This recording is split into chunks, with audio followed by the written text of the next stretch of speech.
दोस्तों, पेशे सिरकटी लाशों की चोरी। ये कब चित्र है दोस्तों?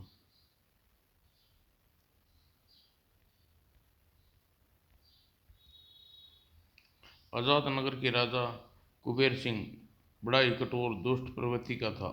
वह धन जमा करने का बड़ा लालची था। इसलिए अपने कई पड़ोसी राज्यों को लूट कर उसका धन अपने खजाने में लाकर जमा कर लिया करता था। इससे उसकी प्रजा पर भी कोई अनुचित कर लगा रखे थे। महामंत्री प्रजा पर जन्म और मृत्यु करों के अलावा विवाह पर भी कर लगा दिया जाए। जोग्य महाराज, राजा के इन अनुचित करों के कारण उसके नागरिक त्राही त्राही कर उठी।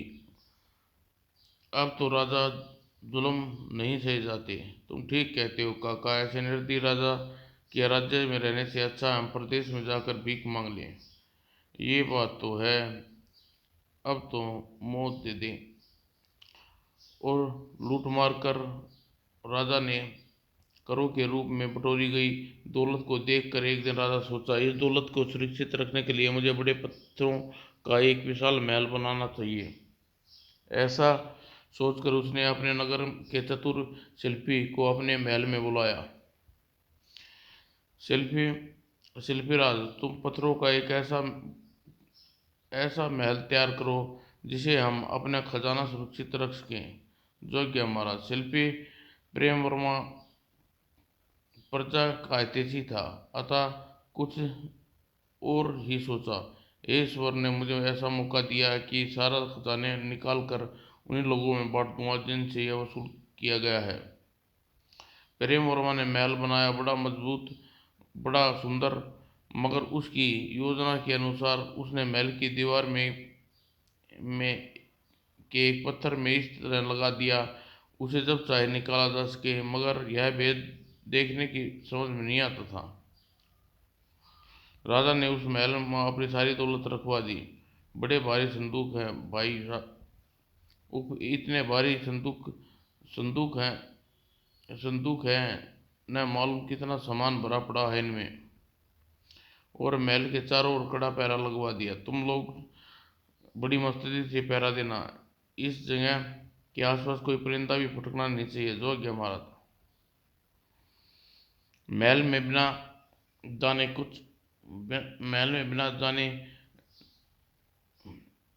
के कुछ दिन बाद सल्लभकार प्रेम वर्मा बहुत सख्त बीमार पड़ गया। उसने अपने अपने मरने के दिन अपने दोनों बेटों को पास बुलाया। बच्चों, तुम्हें एक भेद बताना चाहता हूँ। कहिए पिताजी। जब प्रेम वर्मा ने अपने दोनों बेटों को महल के पत्थर का भेद बताया, बेटा, मैंने यह सारा काम प्रजा की भलाई के लिए किया है, ताकि तुम दोनों दौलत को निकाल कर इस नगर की गरीब जनता को बांट सको। लेकिन तुम यह भेद किसी दूसरे पर प्रकट न करना। आप चिंता न करें पिताजी, हम आपकी इस अधूरे कार्य को पूरा जरूर करेंगे। अपने दोनों बेटों को महल का सारा भेद बताकर प्रेम वर्मा मर गया। पिताजी, हम आप हमें छोड़कर चले गए। स्वामी, सल्लभकार की मृत्यु के बाद एक दिन दोनों बेटे भेष बदल कर रात के अंधेरे में अपने घर से निकले कर राजा के उस विशाल महल की ओर चल पड़े। भैया, वह देखो राजा का महल। खामोश, हम बड़ी सावधानी से काम लेना है, इसलिए उस महल पर राजा ने बड़ा कड़ा पहरा लगा रखा है। सिरदी दोनों भाई अपने पिता की बताई हुई स्थान पर पहुंचे और पत्थर निकाल कर महल के अंदर घुस गए। सावधानी से कर भैया, पहरा कठोर है, 8 हुई तो पकड़े जाएंगे। महल के अंदर दौलत के के लगे ढेर को देखकर दोनों बहुत प्रसन्न हुए। वाह, इस राजा ने तो बड़ा खजाना जमा कर रखा है भैया। हाँ सोम, हम इस धन को असली हकदार तक पहुंचाना होगा। तो जल्दी देर न करो भैया, और जल्दी से अपने थैले भरकर यहाँ से निकल चलो। ठीक है। दोनों भाइयों ने अपने अपने थैले भरे और उस गुप्त रास्ते से बाहर निकल आए। उन्हें दीवार से निकाला हुआ पत्थर जो का तो शतान पर लगा दिया और वहां से चली गई। उन दोनों भाइयों ने महल से लाया सारा धन गरीबों में बांट दिया। भगवान तुम्हारा भला करे, जुग जुग जियो बेटा, तुम इंसान नहीं देवता हो।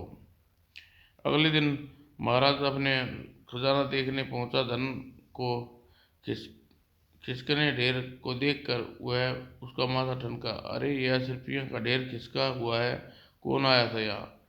कोई नहीं हजूर। मगर राजा को शक दूर न हुआ। इस महल में चारों ओर अच्छी तरह से देखो, कहीं किसी चोर की सेंध तो नहीं लगा दी। जो आज्ञा महाराज। राजा पहरेदार ने महल का चप्पा चप्पा छान मारा, मगर उसे कहीं भी सेंध लगी नहीं, कोई निशान नहीं मिले। महाराज अपने महल का चप्पा चप्पा छान कर देख लिया, ये मगर कोई सेंध लगाने का कोई निशान नहीं है, हमें नहीं मिला। तो फिर यह धन का ढेर खिसका कैसे क्यों हुआ है? हो सकता है आप अपने आप खिसक गया हो महाराज। ठीक है, हम तुम पहरा भी कड़ा कर दो। पहरेदार और अधिक सतर्क हो जाने की चेतावनी देकर राजा वहां से चला गया। अगले दिन दोनों भाई नकाब कर फिर राजा के महल में पहुंचे। सोम लगता है राजा ने इस महल की रखवाली के लिए पहरेदार बढ़ा दिए। लगता तो यही है भैया। पहरेदार बढ़ जाने से खतरा बढ़ गया है, कहीं कोई हमारा भेद न जान जाए। पहरेदार के गिनती में बढ़ जाने से क्या होगा भैया, जब वे पूरी तरह से सजग न हों। और फिर किसी मार्ग जिस मार्ग से हम अंदर जाते हैं उसका पता उन्हें जिंदगी भर नहीं लग सकता। जल्दी ही दौलत के ढेर को झोले में भरे सिर दी बाहर निकल आए। अब जल्दी ही सीमा कहीं कोई पहरेदार न देख ले। सोमा, बस हो गया काम, चलिए किशोर भैया, मैं भी आ गया। अगले दिन राजा जब अपने खजाना देखने पहुंचा तो दौलत के ढेर को और ज्यादा खिसका देख अवाक रह गया। अरे आज ये ढेर सरके हुए हैं, यहाँ आकर कोई चोर आता है। तुम सब ठीक से पहरा नहीं देते। आचार्य महाराज, हम रात को बरमुस्तैदी से पहरा देते हैं, परिंदे भी पर नहीं मारा महाराज। हाँ सरकार, परिंदे ने भी नहीं पर मारा तो चोर अंदर कैसे आ गया? नमक हरामों, मैं अभी तुम्हारी खबर लेता हूँ। राजा सब पहरेदारों को कोड़े बरसाने, मैं बेकसूर हूँ महाराज, मुझे कुछ नहीं पता। आह नहीं, विश्वास नहीं, विश्वास कीजिए, सब कुछ रात को पूरी चौकसी से पहरा दिया था तो चोर कैसे आ गया? क्षमा करिए महाराज, सुबह सुबह सुबह। अंत में हार कर राजा ने कोष से धन की राशि दौलत को चारों ओर जाल बिछवा देने का आदेश दिया। इस खजाने के चारों ओर मजबूती के साथ जाल बिछा दिए जाए। धनाकक्ष, जो आज्ञा पालन होगा।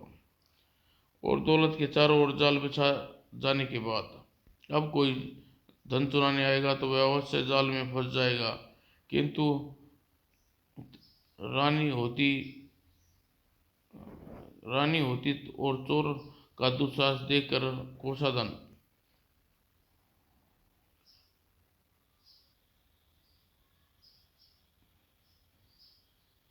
हैरानी होती है।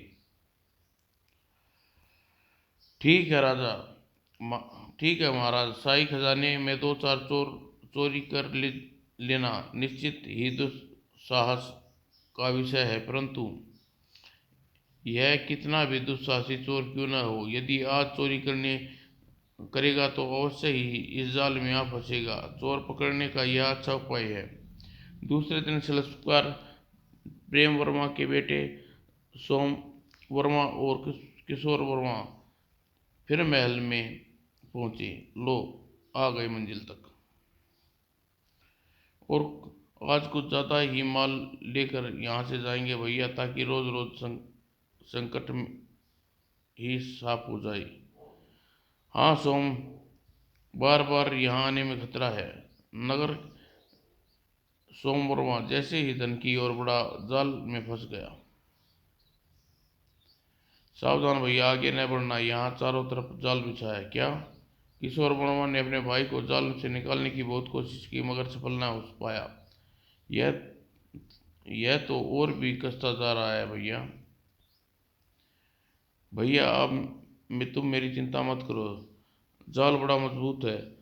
तुम निकल मुझे निकल नहीं पाओगे। मेरी मृत्यु निश्चित है, तुम अपनी जान बचाओ। ऐसा न कहो सोम। नहीं भैया, बचाओ की कोई सूरत नहीं है। पहरेदार ने अब जिंदा पकड़ दिया तो राजा तुम्हें भी फांसी पर लटका देगा। इसलिए तुम मेरा सिर काट कर ले जाओ, ताकि लाश पहचान न जा सके। यह क्या कह रहे हो सोम भैया? ठीक कह रहा हूँ भैया। इस वक्त भावनाओं में बहने का नहीं, मेरी तो मौत यूं भी तय है, मगर अगर जिंदा पकड़ा गया तो राजा सारे खानदान को सूली पर चढ़ा देगा। अतः मेरा सिर काट कर फौरन यहाँ से चले जाओ भैया। सोम। छोटे भाई ने ज्यादा जोर देने पर और कोई अन्य चारा न देख किशोर वर्मा ने कटार से उसका सिर काट लिया। ओह! सिर दी वह भाई का सिर लेकर अपने घर की ओर चल दिया। सुबह राजा ने अपनी दौलत देखने आया तो सिरकटी लाश देखकर दंग रह गया। सिरकटी लाश? यह चोर है? सिरकटी लाश? कमजोर कमरे की दीवारों में न कोई सेंध लगी थी, न कोई सुराख था। आश्चर्य है, न कोई पत्थर सरकाया गया, न कोई दीवार तोड़ी गई। आखिर यह आदमी अंदर आया कैसे सके? महाराज, हैरानी की बात तो यह है कि यह चोर है या कोई भूत बिना रास्ते के महल में घुस आया और इसका सिर कटा हुआ है। यह सिर पहले से तो कटा हो नहीं सकता, यहाँ काटा किसने? और सिर गया तो गया कहाँ? पहरेदार बयान के मामले को और रहस्यपूर्ण बना दिया। महाराज पूरी तरह सतर्कता के पहरे पर थे। न तो हमने किसी को आते देखा, न किसी को जाते। हमने सिर और न ही हमने सिर काटा है। राजा ने अपने मंत्री से मशवरा किया। मंत्री ने सलाह दी, महाराज, चोर अकेला नहीं था, वे दो आदमी थे। दो से ज्यादा भी हो सकते हैं। जाल में अपने साथी को फंसा देखकर दूसरा साथी उसका सिर काट कर ले गया होगा। वह किस लिए? क्योंकि महाराज एक की लाश की शिनाख्त न हो पाए। इसका जाल में फंसा दूसरा साथी का नाम न बता सके। आपकी बात ठीक है, हो सकती है, मगर मंत्री, किंतु प्रश्न यह है कि चोर अंदर घुसा किस प्रकार? महाराज, महल में घुसने के दो रास्ते हैं हो सकते हैं। या तो हमारे महल के पहरेदार से कोई चोर मिला है, या फिर महल में घुसने का कोई गुप्त मार्ग भी है जिसे जानकारी चोर को है, मगर हमें नहीं। महामंत्री जी, आपको कहीं कहीं जाते अनुभव लगता है तो जांच करवाइए, महल की और पहरेदारों की भी। एक कार्य और भी कीजिए महाराज, इस सिरकटी लाश को चौराहे पर लटका दीजिए। जो भी उसे देख कर रोए या चुराने का प्रयास करे, उसे गिरफ्तार कर लिया जाए। महाराज, यह लाश चोर को फंसाने की कारगर तरीका साबित हो सकती है। आपका कहना ठीक है महामंत्री जी। इस घटना के बाद महल के खजाने की ओर चोर भटक नहीं सकता। लाश की उसे फंसवा सकती है। अब कोतवाल को जरूर निर्देश देता हूँ। उसी दिन लाश को नगर के चौराहे पर टांग दिया गया और उसे चोरों और कड़ा पहरा लगा दिया गया। इस बात को पूरे शहर में आग की तरह फैला गई। बात सलपकार प्रेम वर्मा की विधवा ने भी सुनी। बेटे किशोर, तुमने अपने छोटे भाई की लाश को घर लाना होगा, जिससे उसके सिर के साथ उसका भी अंतिम संस्कार किया जा सके। हाँ माँ, पर मैं खुद यही सोच रहा हूँ कि बड़े भाई की लाश को इस तरह मैं खुद दुर्गति नहीं होने देना चाहता। खैर तुम एक चिंता न करो माँ, वह लाश किसी तरह घर न भी ले लाऊं, मुझे न लाऊं तो तुम मुझे वो अपना बेटा ना कहना। तब किशोर अपने भाई की लाश लाने के लिए चल पड़ा। मुझे पकड़ने की चाल भी हो सकती है, मुझे सावधान रहना होगा। किंतु नगर के चौराहे पर पहुंचकर यहाँ तो सख्त पैरा है, मुझे कोई और उपाय सोचना होगा। उस रोज वापस लौट गया, घर बैठकर योजना बनाता रहा, रात के समय ठीक रहेगा। अगले दिन अपनी योजना के अनुसार कुछ गधों को चमड़े के थैले में शराब लाद कर नगर के चौराहे की ओर चल पड़ा। शाम हो रही है, निकल चलूं, चौराहे तक पहुंचते पहुंचते रात हो जाएगी। लाश के पास से गुजरते वक्त अपने थैलों का मुंह थोड़ा सा ढीला कर दिया, जिससे शराब धीरे धीरे नीचे गिरने लगी। शराब के नीचे गिरते देख किशोर अपनी छाती पीट कर चिल्लाने लगा, हाय मेरा कीमती शराब नहीं बही जा रही है, अरे। थैली से गिरती शराब देखकर सिपाहियों की बोझें खिल गई। शराब, कीमती शराब, वाह वाह, लो बैठे बैठाए शराब का इंतजाम हो गया, आज मजा आ जाएगा। और अगले ही क्षण गधों की ओर भागे, शराब पीने लगे। वाह वाह, जरा सी दे दे साकी, जरा सी हिच हिच। कुछ ही देर बाद बेसुध होकर शराब के नशे में मदहोश होकर बेहोश हो गए। और किशोर जल्दी अपने भाई सोम की लाश खोली और गधे पर लटका कर घर की ओर चल दिया। वह मुफ्त की शराब का कमाल कर दिया, काम इतनी आसानी से हो जाएगा ऐसा मुझे उम्मीद भी नहीं थी। रात को किशोर वर्मा ने भाई का अंतिम संस्कार किया। कम से कम मैंने अपने भाई की आत्मा भटकने तो नहीं दी, मेरा कर्तव्य पूरा हुआ। उधर राजा के कानों में लाश चोरी हो जाने की खबर पड़ी तो वह गुस्से से मारे आग बबूला हो उठा। नहीं, ऐसा नहीं हो सकता, उस आदमी का सिर कलम कर दूंगा, वह लाश को चुरा कर ले गया है। अब दुष्ट राजा कुबेर सिंह ने एक चाल सोची। हाँ, यह ठीक रहेगा, इस प्रलोभन में फंसकर वह चोर जरूर पकड़ा जाएगा।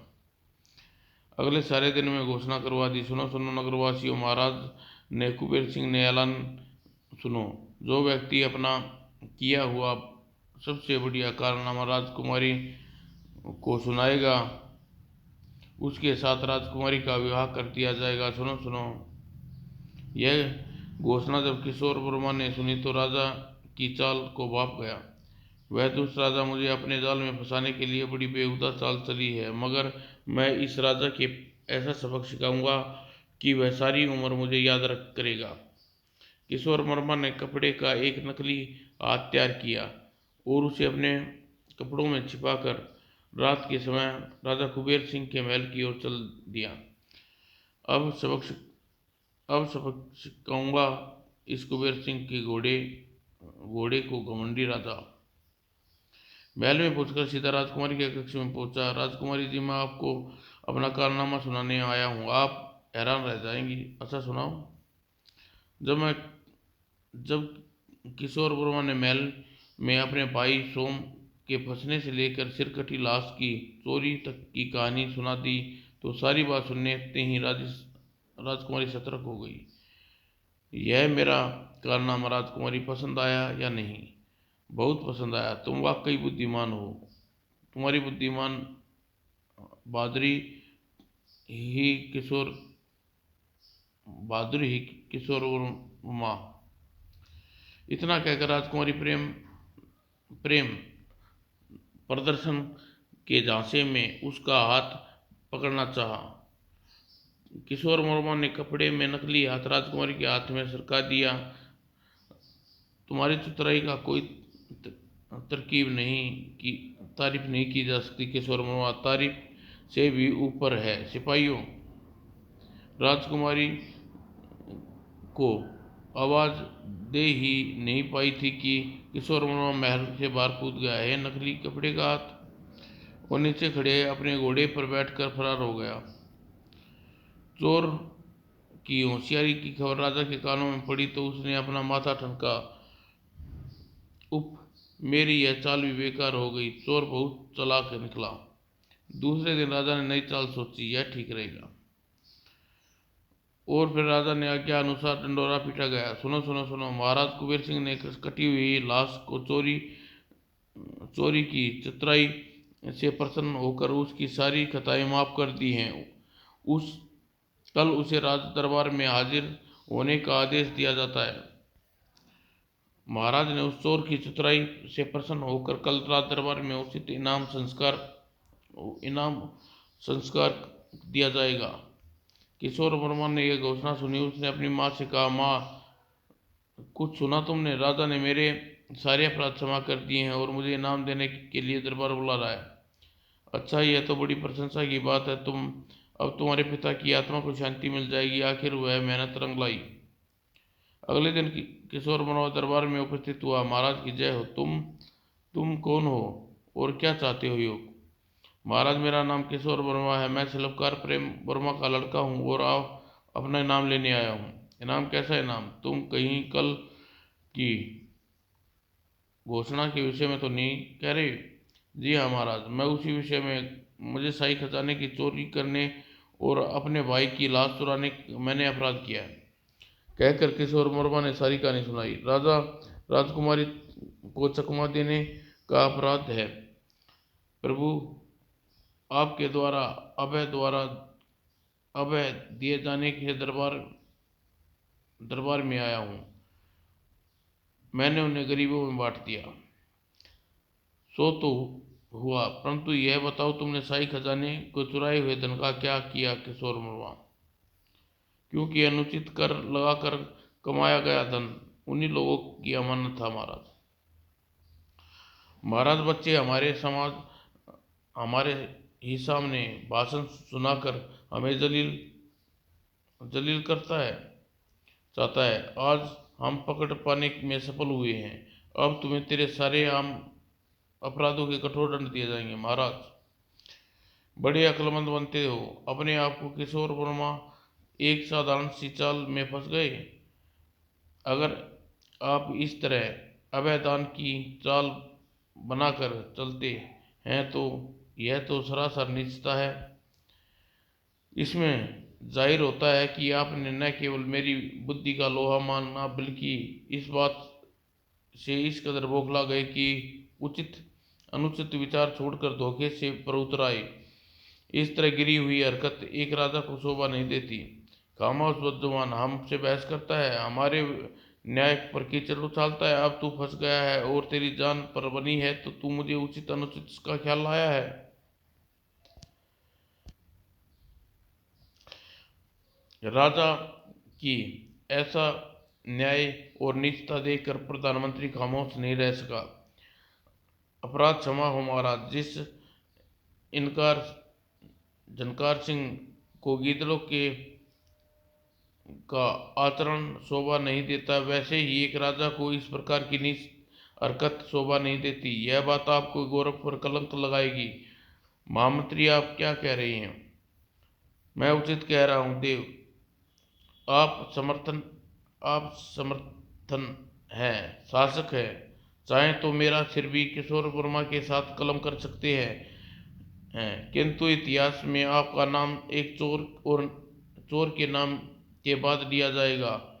और नफरत के साथ राजकुमारी सोमप्रभा ने अपने पिता से प्रार्थना की। हाँ पिताजी, मंत्री जी का कहना उचित है। आप गलती पर है। आपको ऐसा करना शोभा नहीं देता। बेटी, तुम भी मेरे विरुद्ध बोल रही हो। मैं न्याय और अविश्वासघात के विरुद्ध बोल रही हूँ। महाराज, आपने नए कर लगाने वक्त भी मेरी बात नहीं मानी। किशोर वर्मा को पकड़ने की जो दो धोखे से मेरी चालों में आपने चली, उन पर भी आपने मेरी राय नहीं मानी। और एक और भी बात है महाराज, मैं हूँ शाही खजाने की दूसरी चोरी होते ही समझ गया था कि इसमें प्रेम वर्मा के पुत्रों का हाथ है। और सोम वर्मा की कटी लाश को देखकर तो मैं यकीन हो गया था। वह कैसे महामंत्री जी? वह ऐसे कि चोरी की दो तरीके से हो सकती थी। एक तो पहरेदार मिलकर, दूसरा किसी गुप्त मार्ग द्वारा। पहरेदारों को तो मैंने पहली चोरी होते ही जांच करवाई, दूसरी वे सब निर्दोष लगे। दूसरी चोरी फिर हुई तो मुझे यकीन हो गया कि महल में कोई गुप्त मार्ग है, क्योंकि बार बार और चोर रोज रोज चोर मिलने से हिम्मत पहरेदार नहीं कर सकते। सही कहा आपने महामंत्री जी। फिर पहरेदार मेरी जांच में खरे उतरे तो यह समझ गया कि महल में कोई चोर रास्ता है जिसे हमने खबर नहीं, मगर चोरों को खबर है। और ऐसा चोर रास्ता महल में सिर्फ एक ही आदमी बना सकता था, प्रेम वर्मा, क्योंकि वह महल का शिल्पी था। प्रेम वर्मा के स्वर्गवास के बाद उसके बेटे चोर रास्ते से राज जान सकते थे, कोई और नहीं। तीसरी बात, सिरकटी लाश से यह बात सिद्ध हो जाती है चोर के दोस्त थे, और सिर काट कर ले जाने से जाहिर था कि इसका दूसरा आदमी नहीं जान सके कि लाश की शिनाख्त हो। वरना अगर सिर्फ पकड़े जाने के बहस होता तो सोम वर्मा को मार देना ही काफी था, फिर सिर साथ ले जाने की क्या जरूरत थी? इसलिए मैं समझ गया था कि यह काम तुम्हारा ही हो सकता है। मेरे जासूसों ने मुझे बताया कि सोम वर्मा अचानक लापता हो गया है। मैं समझ गया कि मरने वाला सोम वर्मा ही है। आप अनुमान सत्य है महामंत्री जी, आप बुद्धि की मुझे प्रशंसा करनी होगी। अरे देशद्रोही, तू जानता था तो चोर कौन है तूने छिपाए क्यों रखा? इसलिए महाराज, क्योंकि मैंने स्वयं किशोर वर्मा को यह धन गरीबों में बांटते देखा था, और मैं यही चाहता था कि धन उन लोगों को वापस पहुंच जाए जिसका वह था। ओ महामंत्री, मैंने कतई बुरा किया। ओ महामंत्री, मैंने कतई बुरा किया। महाराज, सोमवर्मा की लाश को चौराहे पर लटकाने का सुझाव भी मैंने आपको इसलिए दिया था क्योंकि अब मैं जानता था कैसे न कैसे ऐसे चतुर युवक लाश को अवश्य ले जाएगा। इसमें आपको क्या लाभ था मंत्री जी? मुझे कोई लाभ नहीं था बेटे, मगर मैं चाहता था उस भले आदमी को मरने के बाद मिट्टी खराब ना हो जिसका दाह संस्कार कर सको। ओह धन्यवाद, अनजाने में आपने जो संयोग प्राप्त हुआ उसका धन्यवाद मंत्री महोदय। यह सब सुनकर राजा क्रूर आंखें खुल गई। मुझे क्षमा कर दो महामंत्री, मुझे जरा देर में अकल आई। मैंने अज्ञानतावश आप पर देशद्रोह का आरोप लगाया। महाराज, यह आप क्या कह रहे हैं? आप मुझसे क्षमा मांगकर मुझे शर्मिंदा न करें। फिर कुबेर दत्त किशोर वर्मा उसके मुखाबित हुआ। बेटे, मैं तुम्हारा भी अपराधी हूँ, क्षमा करना। ऐसा न कहे महाराज, क्षमा भी मुझे मांगनी चाहिए, चाहे कुछ भी हो जाए। मुझे शाही खजाने से चोरी करने का कोई हक नहीं पहुंचाता। नहीं बेटे, अगर कोई चोर या अपराधी इतना चतुर होता है कि वह शासन की पकड़ में ना नहीं आता तो वह अभय देकर शासन में कोई भी पद दे दिया जाता है जिससे उसकी योग्यता और सदुपयोग हो सके। मैंने भी यह कई तरीके इसी तरीके का काम किया, मगर अभय दान की आड़ में तुम्हें पकड़ना चाहा, यह मेरी गलती थी, और अब इस गलती का सुधार चाहता हूँ।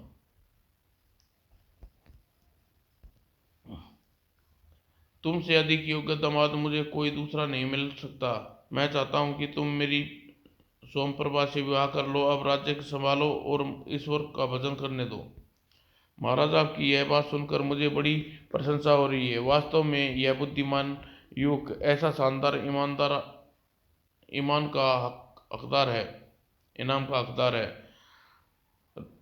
सभासदों को भी यह बात सुनकर आनंद हुआ।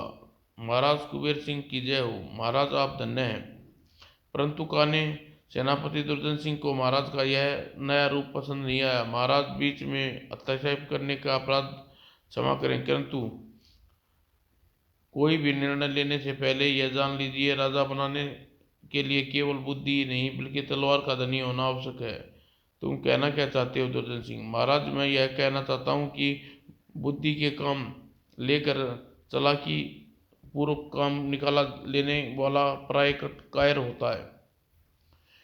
तुम एक चालाक आदमी से अपनी पुत्री का विवाह कर उसे राजा बनाने से पहले यह सोच लो कि युद्ध करने करके भी शक्ति है या नहीं।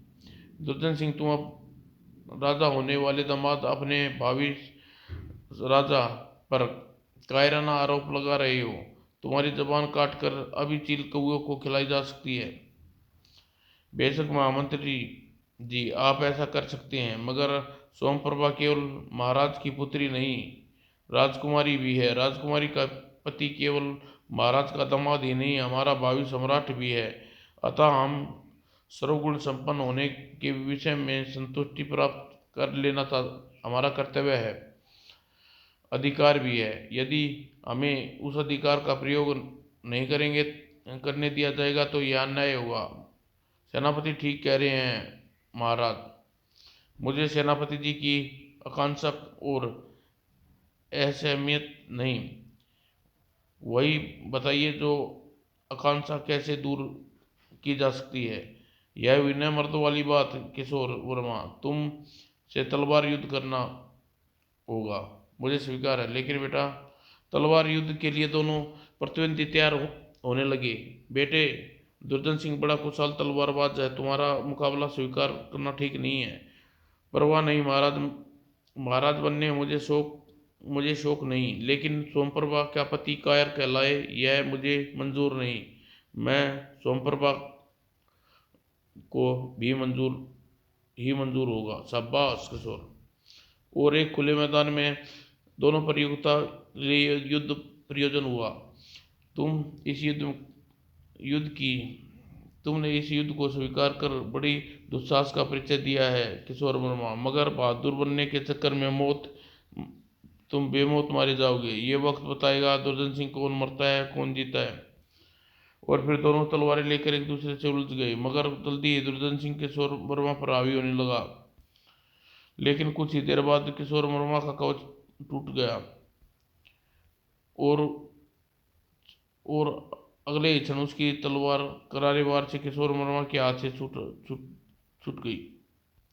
तभी हवा में उछाल भर दुर्जन सिंह तलवार का भरपूर वार किशोर वर्मा किया, जिससे किशोर वर्मा अपनी ढाल पर रोक लिया, मगर वेग को संभाल न सका। इस कारण उसके कदम पीछे न गिरा।